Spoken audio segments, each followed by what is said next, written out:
I have a question for all married individuals who believe that gay marriage in some way devalues, degrades, or threatens straight marriage. When you found out that gay couples could get married in Maine and that they now can in California, what percentage do you think that your dedication and love to your spouse went down?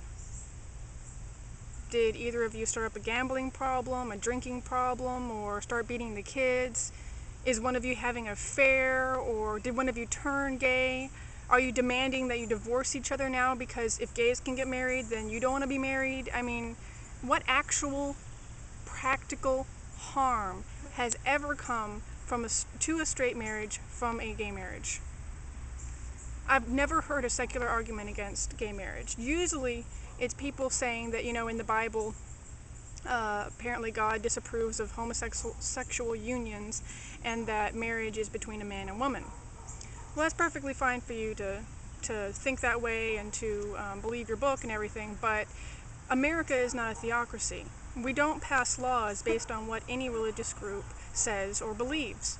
So, furthermore, there actually are churches that recognize gay marriage.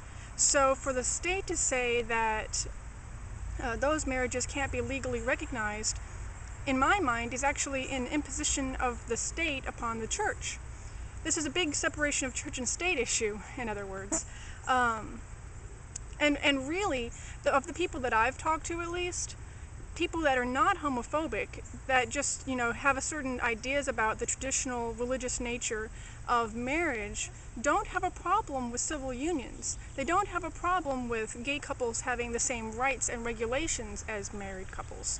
Things like having the right to see each other in the hospital as family members, or the ability to do taxes together. Things that the government actually controls, not the church. So, in my mind, the solution is a relatively simple one. Have the government only recognize civil unions and make sure that civil unions have exactly the same rights and regulations as marriages currently hold. That way, gay couples get all of the rights that they deserve and need, and the state is not being imposed upon by the church, and the churches are still free to determine which couplings they see as blessed by God or not blessed by God. And there is no discrimination allowed by the state. They cannot discriminate against someone based on their gender or sexual orientation. It seems to be a win-all as far as I'm concerned, but what do you think about this idea? Is there any chance of it ever even being proposed, or if it was, would it work? And what kind of backlash would there be to the idea of having the state only recognize civil unions and having the churches have control over the realm of marriage? What do you think?